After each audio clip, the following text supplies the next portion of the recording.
All right.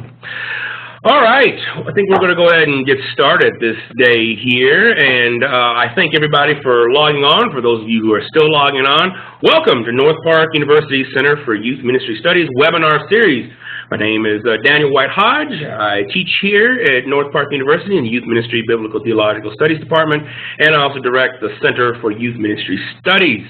So thank you for joining us today. This is an ongoing series on a variety of topics that is designed to keep the youth worker, youth pastor, and youth advocate up to date and resourced with issues surrounding the broad topic of youth ministry and youth culture in the contemporary age. These are recorded. I'm going to talk a little bit about that here in a second before we get going.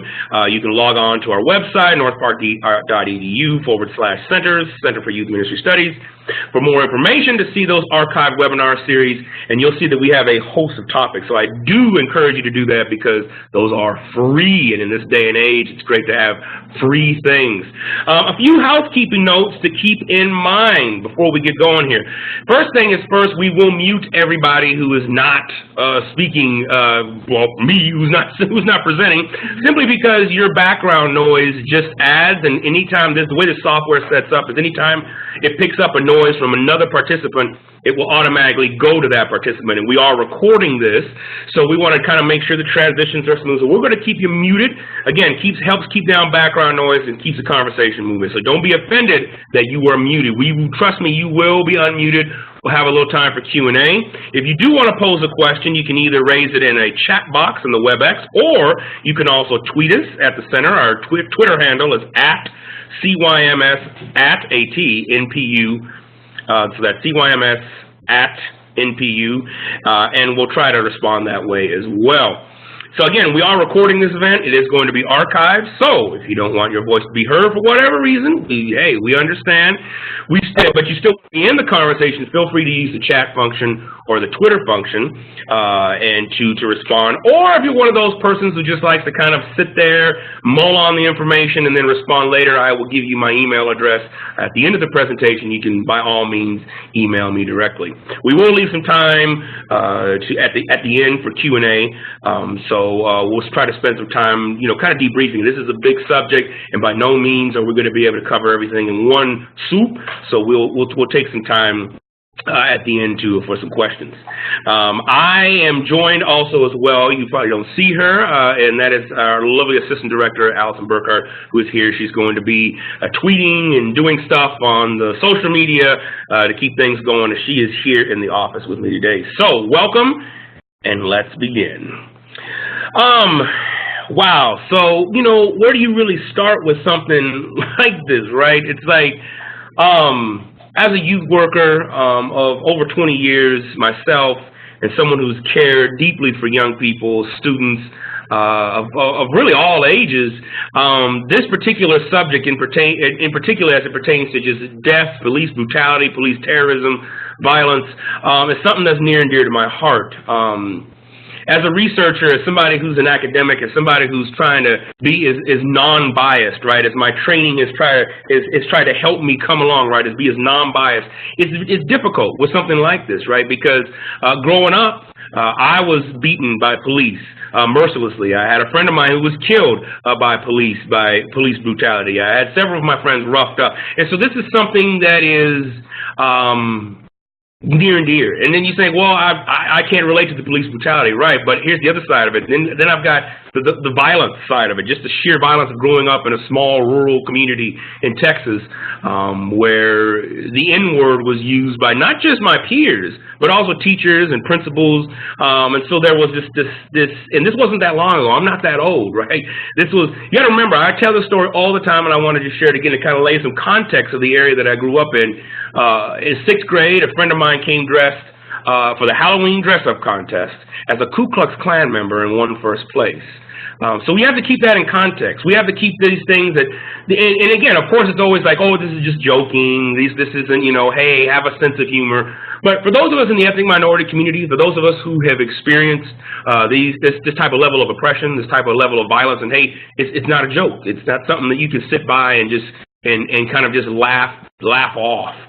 And so hence this particular webinar was an actual workshop that I put together for the National Conference of Urban Youth Workers Institute this last May, and it's also an actual 4-hour-long seminar that I'm going to be putting on for a pre-conference for this year's CCDA conference, Christian Community Development Association in Memphis. It's going to be, I believe that's November 11th. It's going to be on a Wednesday. It's going to be about a 4-hour format. So we're extending the conversation and really looking, how do we as youth workers, right, understand and embrace some of the things that are going on right now in our country as it pertains to race, as it pertains to ethnicity, profiling, police violence. And I know there's going to be some of you who say, well, hey, it's the police. Those people probably shouldn't have been doing certain things. And here's the thing. As a country as a whole, we have essentially venerated the entire police force as heroes. Irregardless of who they are and what they've done, they are heroes. And so our movies reflect that. Our television series reflect that. They are to be looked at as heroes and ultimately the good guys, the people who are the winners. And so it's difficult to look at an organization that is supposed to be set up for justice, for law, for order, as an institution, as a system that is against certain particular folks, and there's a profiling. There are people within that organization. Now, of course, not everybody within the police department is this way. I've just moved into a new community, and 2 houses down is a police officer. And we're having some great conversations about that. As a youth worker coming from Los Angeles, I worked closely with gang units. I worked closely with police officers. I worked closely with my neighborhood officers. So there were officers that loved and cared about the community. But far too often, we're starting to see that these happenings, right, come from people who are ignorant, who don't have an understanding of anything multi-ethnic, multicultural, and so we don't find out about it until it's too late. So I do want to put that out there and think that, again, it is urban youth leadership in this era of Michael Brown, Ferguson, Baltimore uprisings, and the killings in Charleston. Dylan Roof was not an anomaly. He was not somebody who thought about it and just was like, oh, okay, this is one lone kid. No. You got to remember, when Donald Trump is killing it in the presidential election, and regardless of where you fall on politics, Donald Trump is symbolizing something broader that's happening in this country that we in the Christian community have to actually take notice, especially if we call ourselves evangelical Christians, especially if we call ourselves somebody who is following the Christ, following the cross, calling out the gospel, right? How do we look at something like that where just blatant racism, just blatant ignorance is being shown? Right? And how do we then come around and embrace that? It's difficult. None of what I'm going to be talking about today is easy. It also doesn't fall into the traditional form of youth ministry. I'm not going to give you 5 steps and then all of a sudden you're just going to be, oh, I know how to. There is no curriculum on Black Lives Matters. There is no folder that you can go to and be like, oh, okay, if I just do these few things and my church will be multi-ethnic or intercultural. Because there's so many more dynamics at work. There's so many more things at work. So, I do think it's important to sit on those things, and so the goal here today is to get the conversation going, and to get us to understand the broader issues, and that youth ministry has changed. Youth ministry is not what it was even 10 years ago, let alone 20 years ago. And so we have to begin to look at things in a different lens. And we always talk about, right, at conferences, the next generation leader.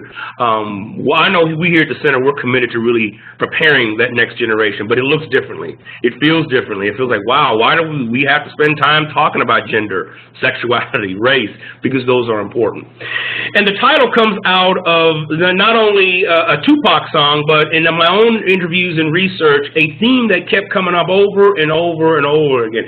Does the Lord really care about us? If we have been left out, if we are the ghetto, if we are the place in which that is essentially a dead zone, does the Lord really care about us? Does the Lord really actually even consider us? And these are statements that young people are asking across the country. When I did some research in the South, and particularly Houston and places like Dallas and New Orleans, you have young people asking these questions, and not just there. Of course, it's in California. Of course, it's here in Chicago. Of course, it's in Philadelphia.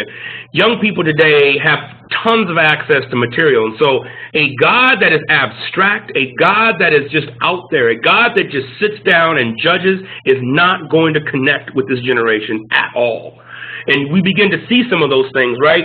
With movements, with philosophies, with centers like the Black Lives Matter movement that says, you know what, I don't know if I want to be called. In fact, I know I don't want to be called evangelical Christian because of what that represents and how that is represented. And that's something we got to sit on, because it's very easy to kind of sit back and judge, but does the Lord actually care? Now, I truly believe the Lord does, so let's move forward with this. All right, definitions. I get this a lot, and a lot of people want to know, what is the difference between a riot and an uprising? So let me characterize those real quick here so we, just kind of set our time in motion. A riot is a disturbance of the peace by several persons assembled and acting with a common intent in executing a lawful or unlawful enterprise in a violent and turbulent manner. A riot can essentially be started at the brink of just about anything. I mean, the end of a basketball game and somebody winning, somebody not liking what something happened, and then, things erupt. So a riot tends to be very disorganized. There's a disturbance, again, of the peace. It can be by several persons, it can be by a group of people. Typically, it is a group of people that cause that type of event, and it's typically very unorganized, not put together in the way that we would think of as something as an uprising. Typically, a riot is sparked. Okay? Because the other thing I want to make mention in this webinar is that the events in Baltimore, the events in Ferguson, and moving forward, and even in the LA uprisings in 1992. Those did not start out of thin blue air. They were fermenting for a long time. And for those of you who are still questioning, I would challenge you, man, go down to Ferguson, go down to Baltimore, talk with the people there. Listen to the stories. Listen to what is happening. These things don't happen in a volume. Let me tell you, as a kid, by the time we got to Rodney King, by the time we saw that film in 1991, we'd already known police had been beating us. No one had just put it on a camera. Nobody had recorded it. So by the time we saw that verdict in 92, we just snapped, because it was like, how much more evidence do you need? These things do not happen in a vacuum. And I think that sometimes I see there's a lot on social media like, well, these people are just reacting. It's like, no. These people are not reacting. Let's go to the next definition. This is an uprising. An uprising is a protest of social hardships, legal inequality, and police mistreatment. Organized and forceful, and it can lead to violence. That's part of it. I mean, and here's the thing. I'm not going to necessarily get into it because we don't have the time. This concept and ideology around a theology of violence. But I do want to throw it out there and get us to start thinking about that. How far does your theology stretch when violence is seated on them? We live in a very violent world. Oftentimes, our gospel is actually militarized. I mean, when you think about how often our songs and our scriptures reflect that of a militant God, a God that, will come down and kill his enemies and kill people. I mean, and there's a large difference, as we know, the difference between the God of the Old Testament and the God of the New Testament, a theological debate that exists to this day. So in terms of violence, I know most of us want to have a peaceful, arena, but here's the thing. This country is told black and urban ethnic minorities that not to use violence, yet the country itself has used violence at any means, at any given time, and then justifies it under the trope and social meme of religious freedom and religious expression. One need only go back, a few years and listen to the rhetoric around, when we invaded Iraq. So this idea of protests and hardships, uprising is much more organized, much more focused, much more saying we're going to do this for this action. We're going to move forward with this. So that's why I call things like the LA uprising of April 29th, 1992 as an uprising. The Ferguson is an uprising. Yes, there were aspects of looting. Yes, there were aspects of fools. But here's the thing. It's like Spike Lee said in one of his poignant films back in 1988, Do the Right Thing. Actually, 1989, when it was actually published for the public.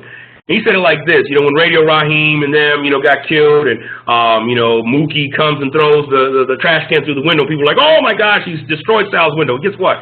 That window gets replaced. Lies like Michael Brown, okay, don't.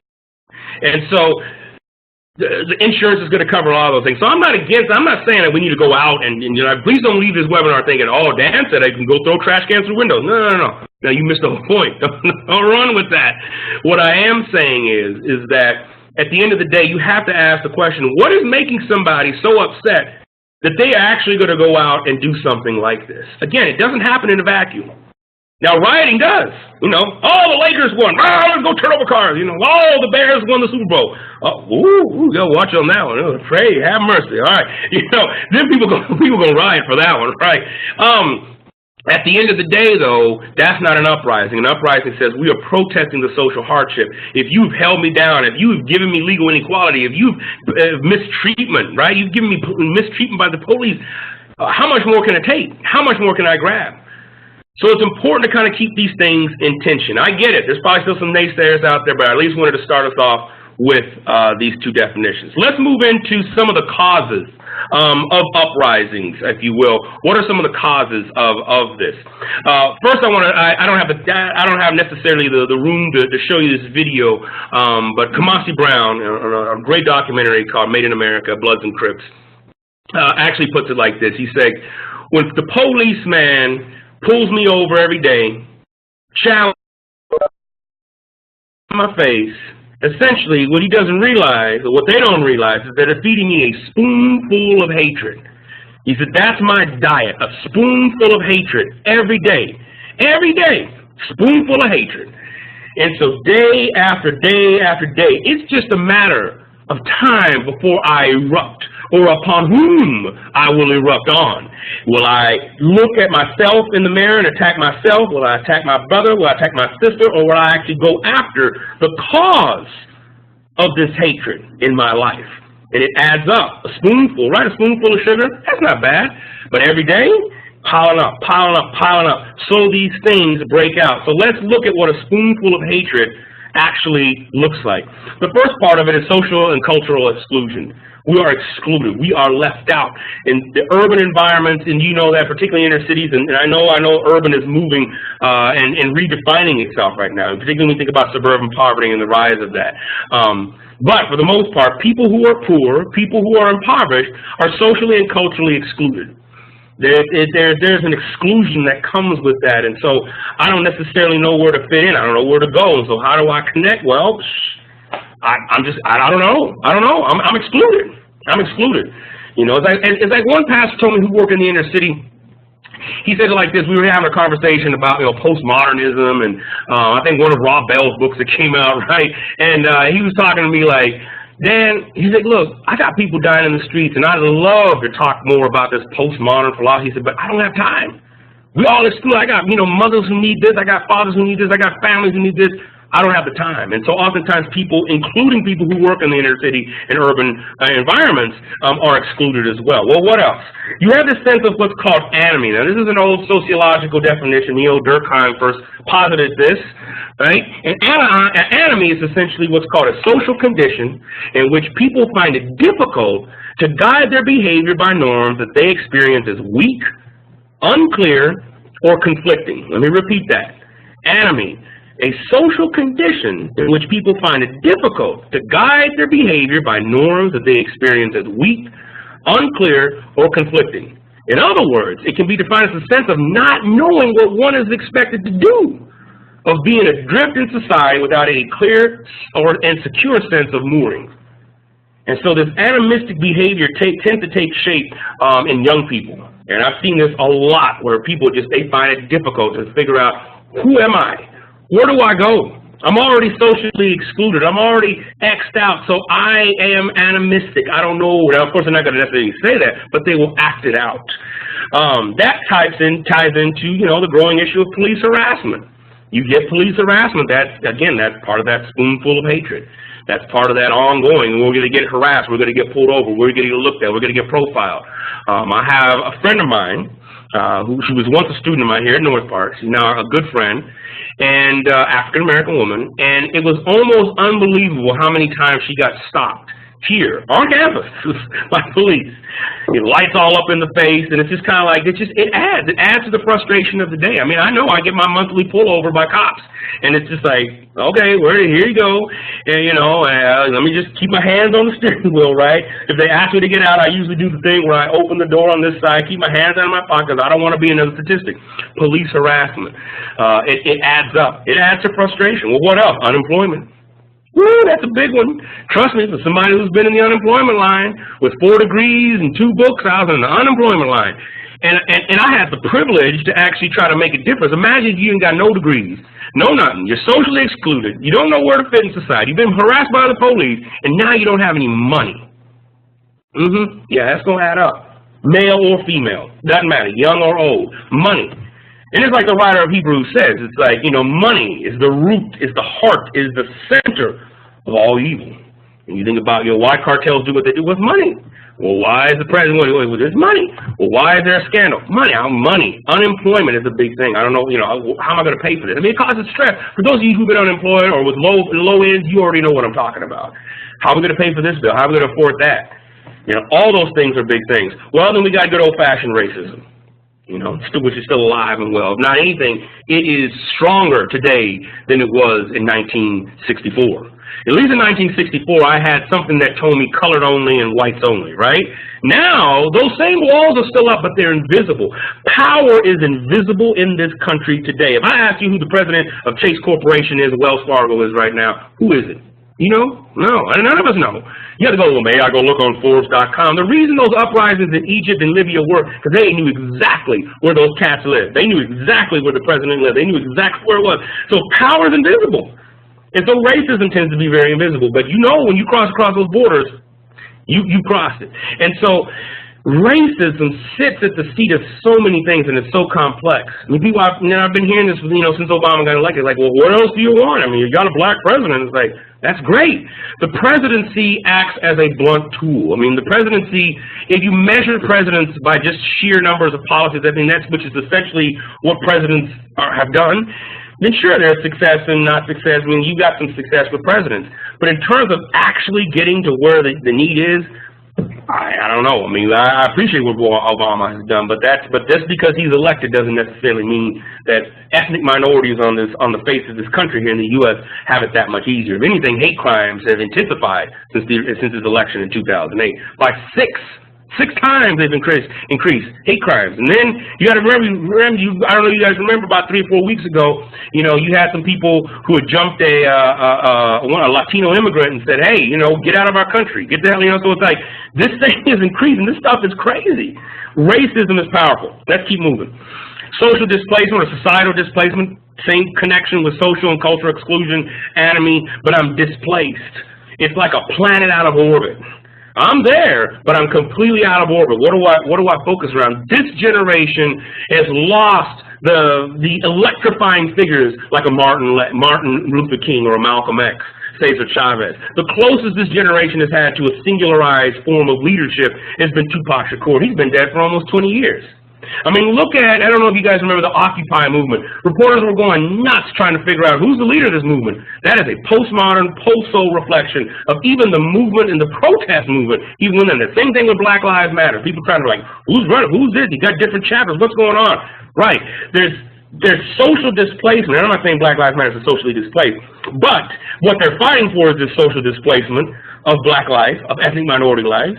This idea and understanding that we exist in these spheres and we can see each other. That's the thing. It's like, when I lived in California, I could see the Hollywood sun. I could see the Hollywood hills. But, man, they were so far away. And so we can see the wealth, but we can't even make contact with it. And so that causes friction as well. Well, and then the good old-fashioned, you just not listen to. Young people to this day have a hard time being listened to. And you know how it is. When you see a young person, right, you start thinking, yo, are you telling the truth? Especially if something got broke. Like, are you telling the truth? Like, tell me this story. I mean, so it's like young people have a hard time fitting in and just trying to figure out, okay, who's going to listen to me? Who's going to trust me? So you have this explosive rage that resulting in violence. This daily spoonful of hatred. This is daily stuff going on every day. Then you add in the bigger tropes of the prison industrial cycle. Okay, exclusion for social, civil, and development, just the broader societal aspects of that, and then this idea of being preached to. Woo! You have a powerful mixture of madness, and you got to begin to ask yourself how then do we actually look at this? How do we engage? I got some thoughts. Again, I don't have all the answers. I don't think really anybody does. And I think it's too easy just to say we're going to pray for them or, the blood of Jesus is going to cover us. I think those theodicies have run their courses. Not that God and Jesus aren't powerful, not that the gospel isn't powerful, but the way we go about presenting it. Because I truly believe this, that there is really no one left in the United States that hasn't heard some aspect and form of who Jesus Christ is. I have yet to run into my 22 years of doing research in the inner city, in urban environments, in youth ministry context, as a youth pastor in both suburban and urban context. I have yet to meet a student that's just like, Jesus who? What? That's a Bible? Like, how do you even spell it? Oh my gosh, no. We're in an environment today where a lot of young people feel that they're being preached to. And if I got to deal with all this other stuff in here, social exclusion, racism, anatomy, I ain't gonna want to be sit down and preached to. Straight up, I don't want to listen to you. Can the church even help? Right? Does the Lord care? Does the Lord actually really feel me or what's going on? Let's keep moving forward. Let's kind of look at this from a different perspective, and let's look at just how I think people sometimes try to come at young people. Let's look at this in a sense of, and this is what Allison and Marcus talk about all the time in the Corey curriculum, and that is Maslow's hierarchy of needs. This is powerful stuff right here, and I just want to kind of bring it out because this stuff right here I think is sometimes where the church doesn't get it. There's the physical, physiological, and physical needs. Those are and we're going in order of what needs to be met. Maslow posited that human needs are arranged in a hierarchy. It is quite true that humans live by bread alone when there's no bread. But what happens to human desires when there's plenty of bread and when their belly is chronically filled? And another and higher needs emerges, and these, rather than physiological hungers, dominate the organism. So he goes on to talk about kind of this hierarchy. So the first level of this is physiological and physical needs. These need to be met first. I need to know, can I even get to school? Do I have to cross 3 or 4 hoods to even get to school? I can't tell you how many times that I've had to pick students up in the morning, and I'm not a morning person. I had to pick them up in the morning and drive them across 2 or 3 different hoods just to get them to school. And those of you who've done that before, you know exactly what I'm talking about. Why? Because they need to be safe. They need to be able to be, and that's the next area. That's safety. I need to know, am I safe? Because if I'm safe, I'm not thinking about listening to you. I'm not thinking about God. I'm thinking about, can I just make it out? I had so many young people who would come and just hang out at my club. Come out when I was doing youth group, right, with Young Life. They would hang out with us for a few hours, but you'd see that look on their face as soon as the hour approaching, like when we're finishing. That look on their face was like, oh man, and they had to gear back up. Like, I got to get back outside. I got to go I don't know if I'm going to be safe, Dan. I don't know if I'm going to be able to get even across to the bus stop. Safety. And then you take it even further. As a straight black man in this society, in this country, do I even feel safe when I get pulled over? Do I even feel like I am taken care of? When it says protect and serve, do I really think that extends to me? So safety, physiological and physical needs. Well, what's the next one? Love and belonging. Because once physiological and physical needs are met, safety is met. I want to know, can I belong? Can I be loved? Because if I can't be loved, I don't know if I want to be around. And here's the other catch. Will you love me for who I am? Not for what you want me to become, not for what it is you want me to, kind of do over. It's like what I am right now. And that's a powerful thing for us as youth workers. Because there is a tension between being the sacred person and the sinner. And so often it's easy to identify with the sacred, but we often forget about the sinner, and that's all of us. And we oftentimes want to begin with the end in mind with young people. And that's just not the case, because here's the next one, esteem. Are you able to make me feel like, is my esteem being developed? Am I being brought up right? Am I being mentored? Am I being challenged? Am I being grown and developed that way? And then lastly, we have self-consciousness, and I would add spirituality at the top there. But here's what happens. Oftentimes, the church tries to start right up there at the top. Self-consciousness and spirituality. They want to go right for the goal, right? They want to go right for that A, and I feel you. I think oftentimes with good intentions, but here's the thing. Good intentions are just that. It's the impact of what that really does. And if you start to go right and you haven't met my esteem, I don't even know if you love me, I dang sure don't feel safe, and my physiological and physical needs haven't been met, I ain't going to be able to hear the gospel. Straight up. Straight up. So we can, and then you got people trying to preach at me. You got people trying to tell me to do this. You know, it's like you got Ray Lewis coming on there telling people to plead. I'm just like, dude, sit your behind down and actually go into the city and talk with some of these people and maybe even help them out a little bit more than just, you know, because here's the thing, charity never makes it to where it's supposed to go. That's why when the earthquakes happen in Haiti and the tsunami happened out there in Thailand, I sent my money to people I knew directly, because there's still $43.5 million unaccounted for Haiti. Okay, straight up. So here's the thing. Physiological and physical needs, I think, as a church, as a ministry organization, those who advocate for youth, we have to begin there. Because we try to jump to the top and skip steps, guess what? We begin to focus on things that people are saying, no, I need these other things met first. And what happens oftentimes is that we focus on a young person's behavior rather than actually looking at the broader picture, right? Boy, pick your pants up. Girl, quit dating her. Well, what are you doing, right? This kind of myth of purity, right? You know, particularly for young women, that we place on young women, right? Oh, you got to be this, you got to be that. Clean yourself up. Behavior, rather than looking at the broader aspect, okay? And oftentimes that is missed.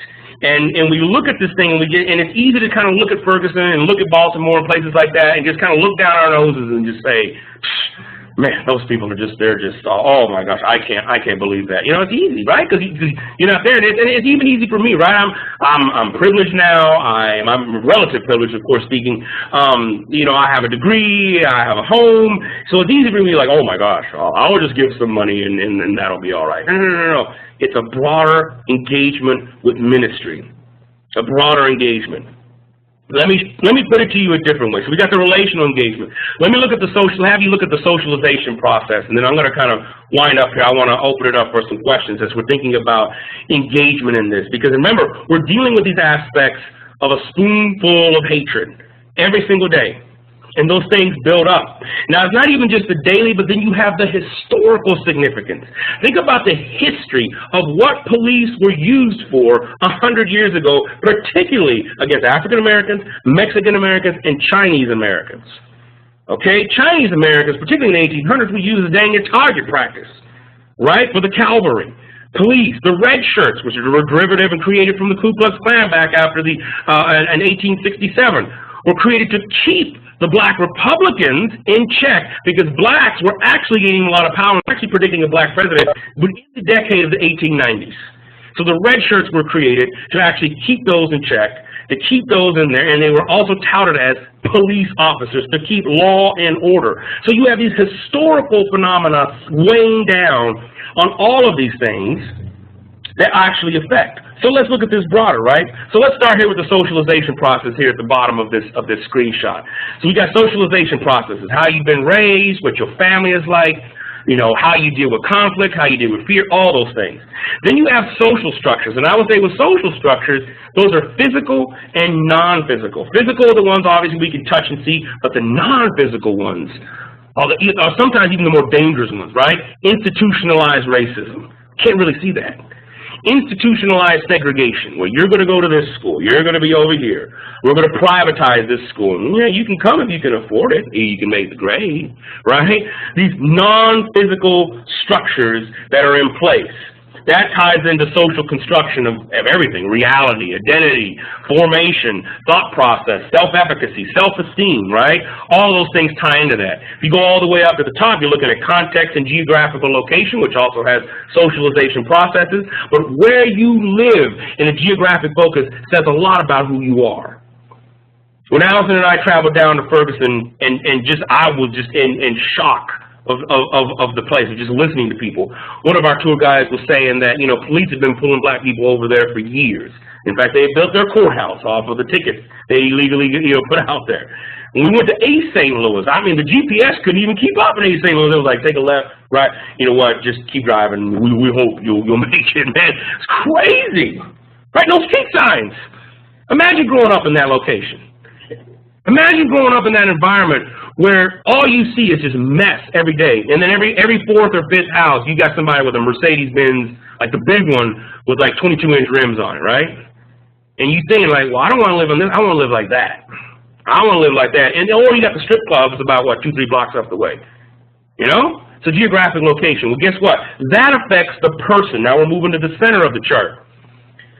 Every person possesses their own culture, norms, language, beliefs, values, and symbols. We all have that.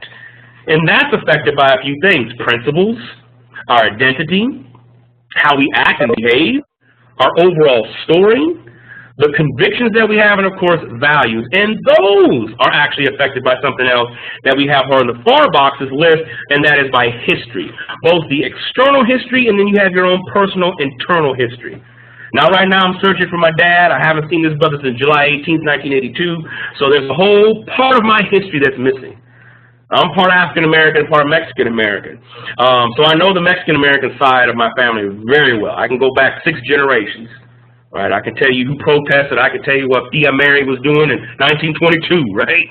History is important, and so many of our young people have lost that history. Well, relationships. We got relationships, the good, the bad, and the ugly. How do you view relationships? How do you understand relationships? How do you trust relationships?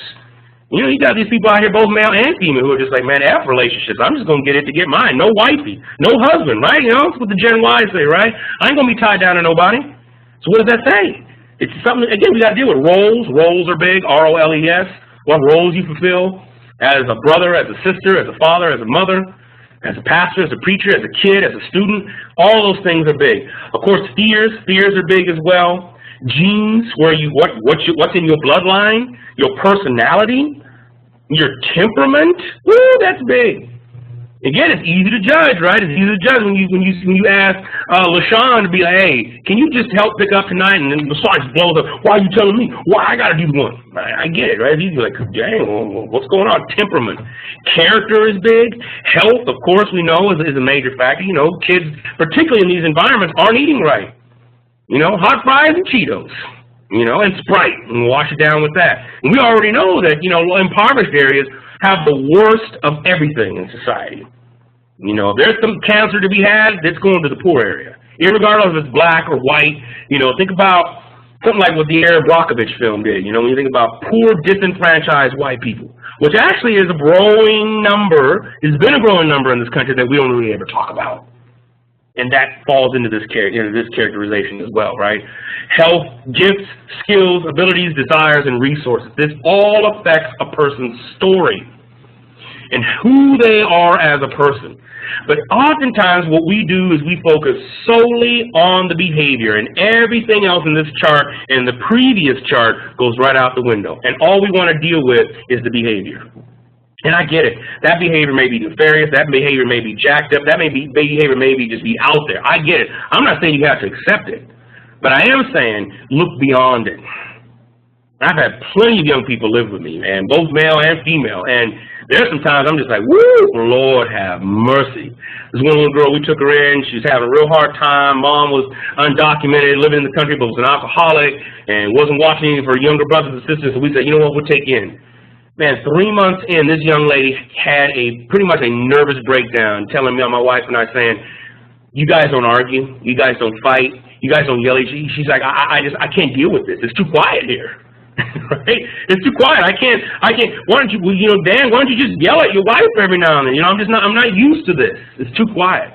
And ultimately, you know, a few months after that, she had actually ended up deciding, you know, to move back because it was hard. And I didn't know it at that time, but there is a clinical diagnosis of being addicted to chaos, to drama. You know, she had a severe case of that. But again, the behavior, yeah, it's frustrating, but that's not the complete story of people. If we hold people to the limitations of where they're at right now, we will never allow them to grow. Leadership development will never happen. We have to take this entire frame in. Are we willing to take a person as they are, with everything?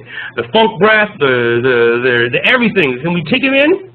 That's a challenge. But that's part of what I think will begin to actually bring some solutions to some of the problems that we're having right now. Let me finalize. Let me show you this last thing, and then we'll wrap it up. So, toward our urban youth ministry in the shift. Yeah, I said it. I'm saying it because this is where we have got to go. I'm done playing church, y'all. I'm done playing with folks who are just like, oh, let's go pass out tracts. No, I'm done. I'm done. So we have to begin with that. Begin with the shit. Begin with the madness. And one of my favorite philosophers, now you may like him or not, but I love him. Talks about it's Slavo Binka. I can never say his name. He's Russian, and he puts it like this. He's talking about global warming stuff, and he's just like, to better understand global warming. He's doing this whole documentary from the dump, from the junkyard.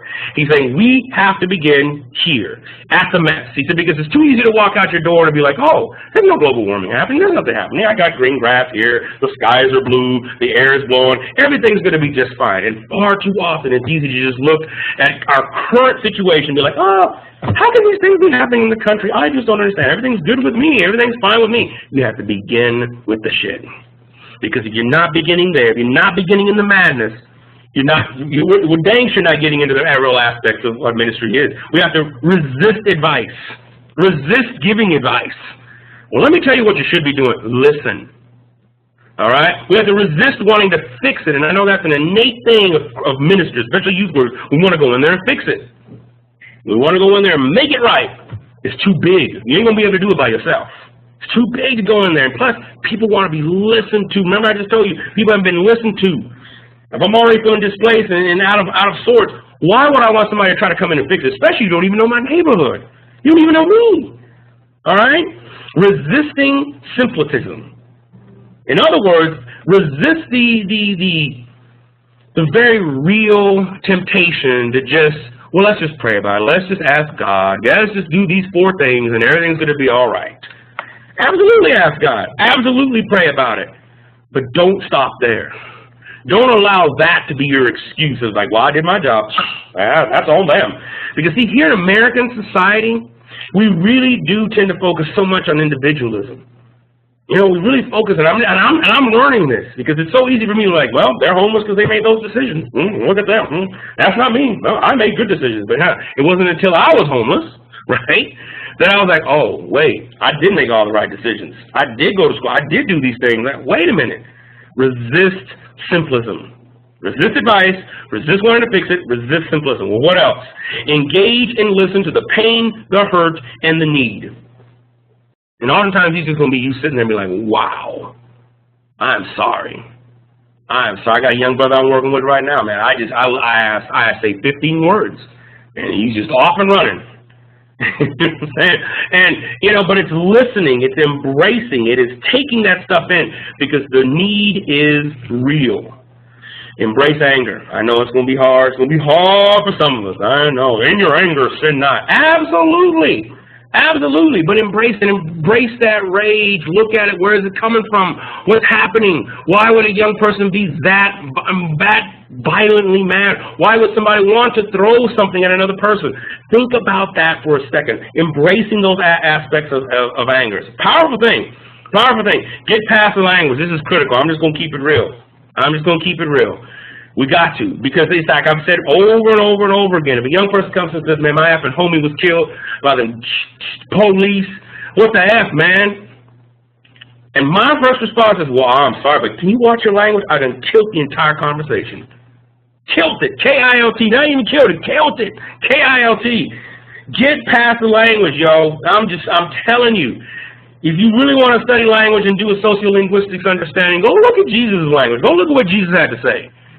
Jesus has some pretty strong language.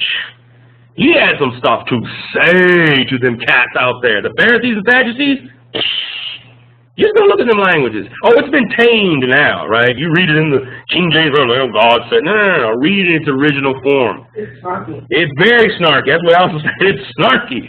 You don't think that I struggle with even Jesus' language as a Syncro-Nephian woman. Woman's coming to him like, Jesus, heal my daughter. He just ignores her the first round. Like, Jesus, heal my daughter. And he's just like, I ain't even going to give this stuff to the dogs.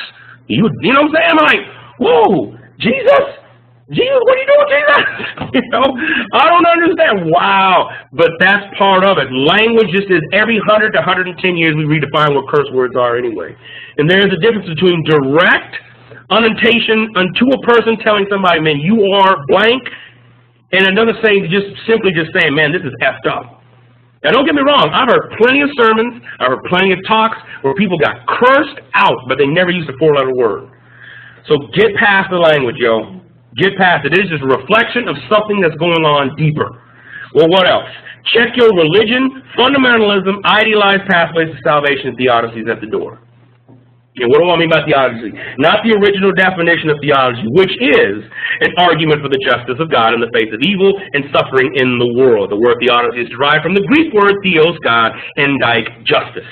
It was first used by the philosopher Gottfried Wilhelm Leibniz, 1646 to 1716 in the early 18th century.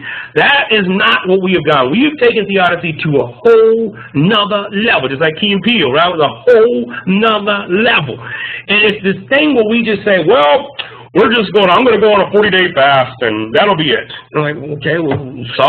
What's that going to do? What's that going to do for people who are living right now in Ferguson? What's that going to do for people right now in Ferguson? Guess what? There's a Ferguson on almost every city. There is a Ferguson in every city in this country. Not almost. There is.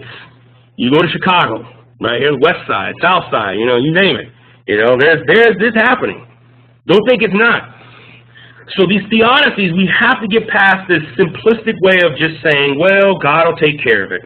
That was God's will. It's like when somebody dies and then you tell them something like, well, God knew they wanted them to be home. Like, no, man, I don't want to hear nothing about that. Religion, fundamentalism, and idealized pathways to salvation. It's killing it right now. It's killing it. And one of the works that I'm working on right now in the books with IVP Academic is Between God and Kanye, looking at youth ministry in a post-civil rights context. And one of the things that came up over and over and over in the interviews, over and over and over, is that people are tired of fundamentalism. They're tired of the hate.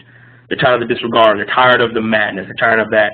And so they don't want to engage in that. So if that's all you got to come at them with, I'd say just stay out. You know what I'm saying? Be your little judgment of self, because we got enough problems already as it is in the inner city.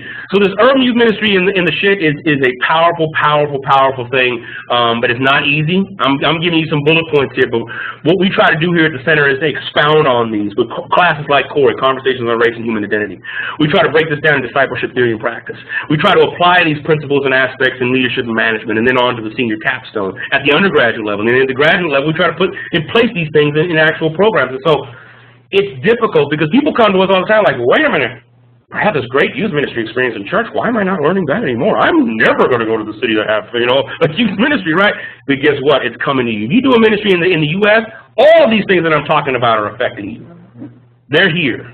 They're here right now. So I'm going to stop here. It's 4:50. We got about 10 minutes worth. I'm going to pull up my contact information here. I'm going to open it up for some Q&A right now. I'm sure there's some thoughts and some questions. So let me go ahead and open that up now, and we'll get that going. But here's my contact information. You can email me if you're one of those people who like to kind of think about it first. You know what I'm saying? I got you. Go for it. Dan, we have a question in the chat. And it says, this can be a whole webinar in itself, but can you speak briefly about Tupac as a ministry leader within ministry in the ship? Whoa! Somebody going to ask that. I think I better know who's asking that too. Yes, Tupac is a ministry leader. When I did my research on Tupac and did my dissertation on him, it was made clear to me then. I was hesitant about saying it, but now I'm a lot more confident in saying it, that he is a ministry leader. He was someone who still, even though he's been dead for 19 years, he's still somebody who's very relevant. In fact, as I've been doing research over the last 5-6 years and running into young people, talking with them, his name continues to come up over and over and over again. People who was like, man, I was about to kill myself, but then I listened to Tupac. Man, I was really going through something. I was about to, get divorced, but then I listened to some, I read some poetry, and I was encouraged. And so Tupac and artists like him, I do think people like Kendrick Lamar and J. Cole in some respects as well, embraces some of the sacred, secular, and profane theological constructs that I think we as youth ministers have to engage with. The sacred, the secular, and the profane, and that is what Tupac was able to enable. He was able to say, this is who I am. Here are my sins. Deal with them. All right? I'm just as human as you, but let's go out and try to find some solutions to that. And young people respond to that. They respond to authenticity. That's what they're responding to. And I get the next question that I get asked a lot, like, well, Dan, I'm not a young person. I can't be a youth pastor. No. Are you authentic and are you willing to be transparent and real with young people and listen? If that's so, it don't matter what age you are. You know, it don't matter what age. So yes, Tupac was that. And all of his secularness and all of his profanity and all of his and especially his sacredness, he was able to touch and reach young people. And I think we need to go back to Tupac's music, his poetry, his life messages, and actually begin to construct some curriculum around that, because I do think he is a great example of moving forward. And not just within a hip-hop context, but also within punk, also within emo, also even within some reggaeton aspect. There's some other subgenres as well, alternative, that actually Tupac stretched across. And so I think that's a reality. That's a good question.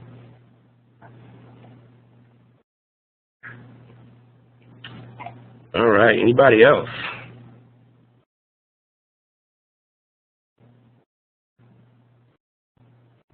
I have a question on All right, Allison's got a question. This is great. I have a question. So, Dan, when you're talking about the hierarchy of needs and ideologies of salvation, how do you put that in context for someone who just really believes those things aren't as important as the spiritual? How do you put that in context to help them understand? Repeat that last part, Allison, real quick. I want to make sure I understand the question.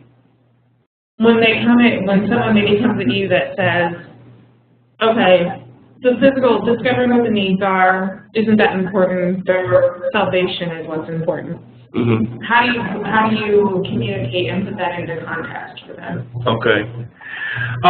Excellent question. I think we'll go back. Let me just put this up here so we can have a focus here. I think, right, because we get that a lot, right? This idea that, okay, salvation is the only thing that matters. A person that gets saved is the only thing that matters. It is important.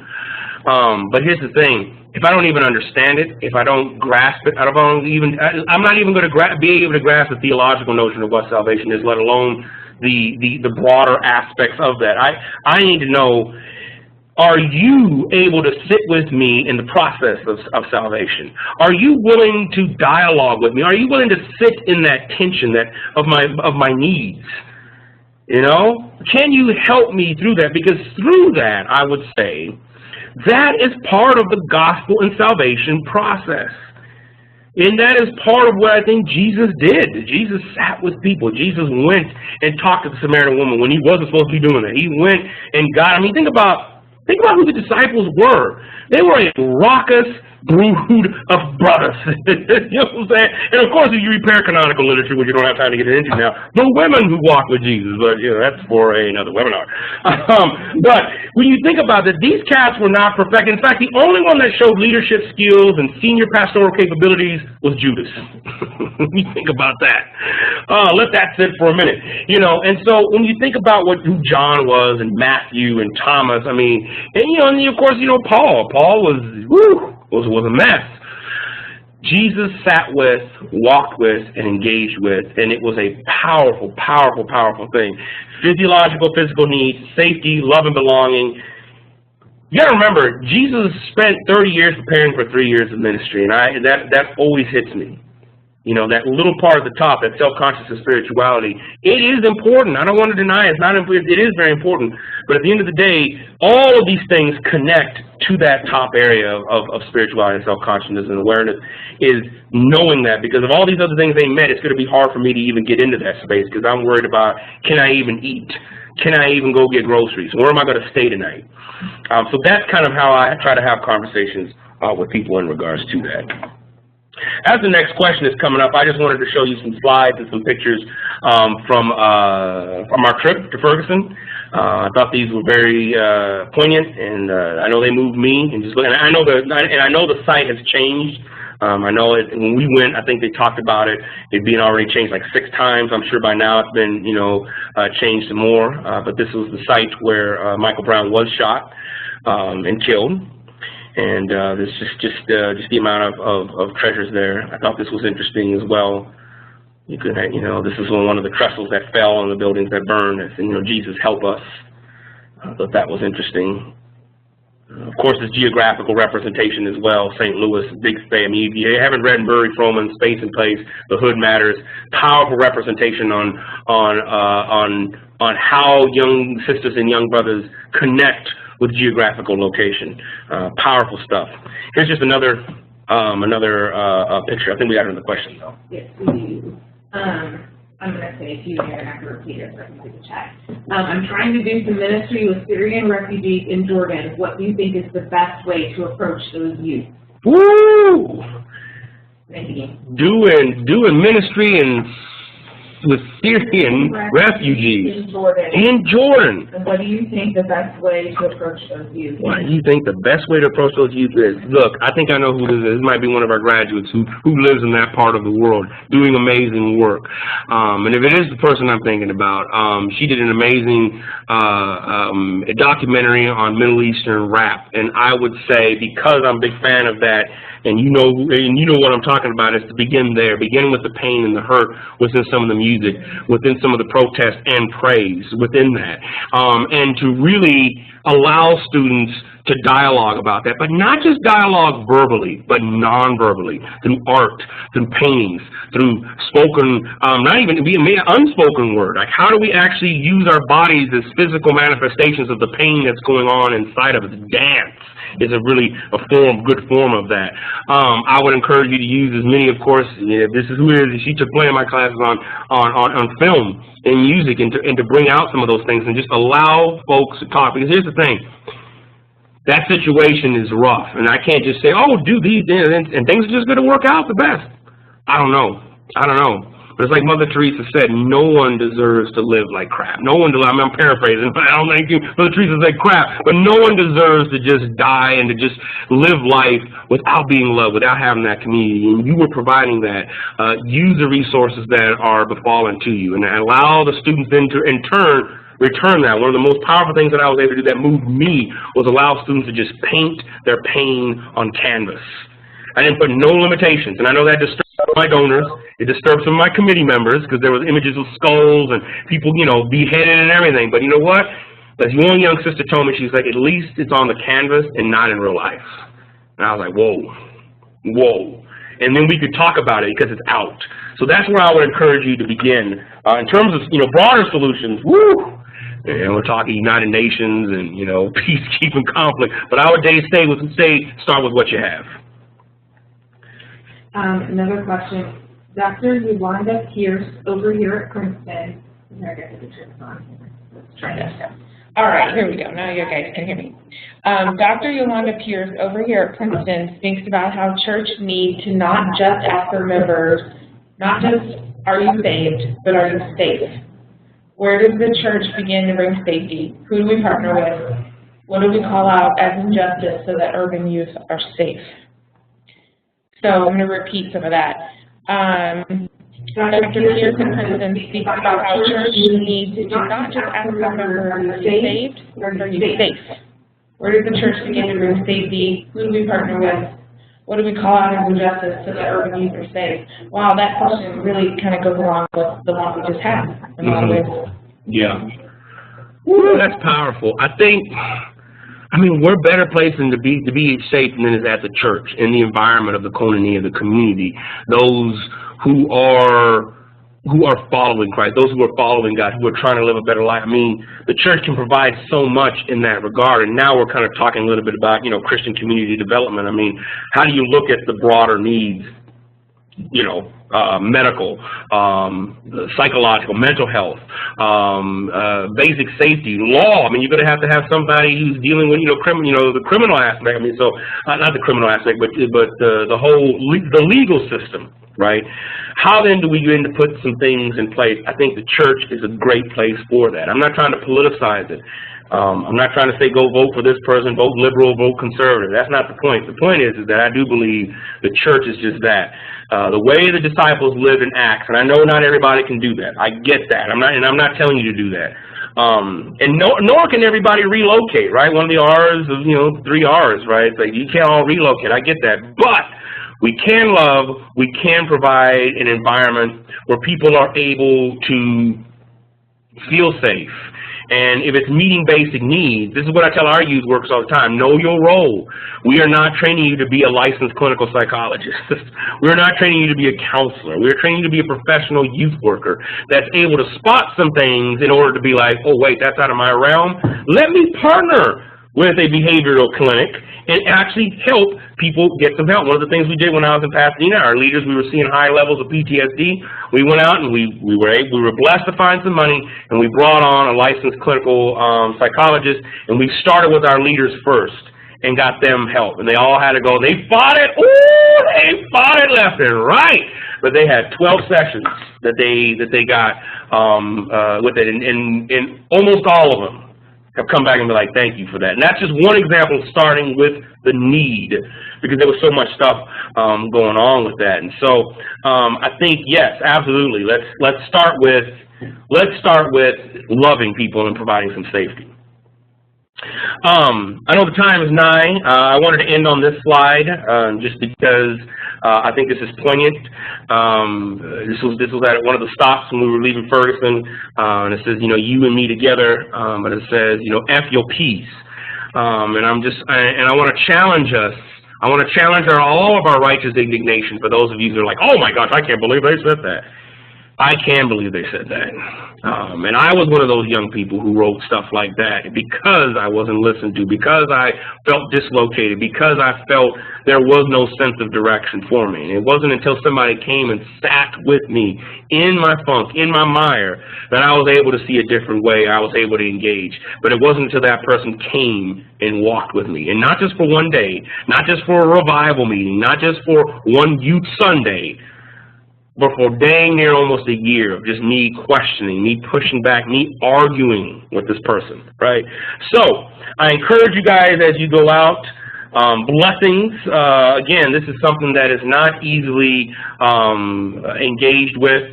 We've been here, you know, talking about a particular subject. I encourage you to email me. Again, this is my email address again, dwhodge@northpark.edu, whitehodge.com. We're also on the web. Just go to northpark.edu. You can't remember nothing else. Northpark.edu. Look for the Center for Youth Ministry Study. That's my direct line there. Blessings to those of you doing the work, and blessings to those of you who are trying to get into this and figure out, what do I do? How do I do it? All right. Thank you much. I look forward to hearing back from you guys, and hopefully we'll see you in Memphis at CCDA if you're around. Blessings. Peace.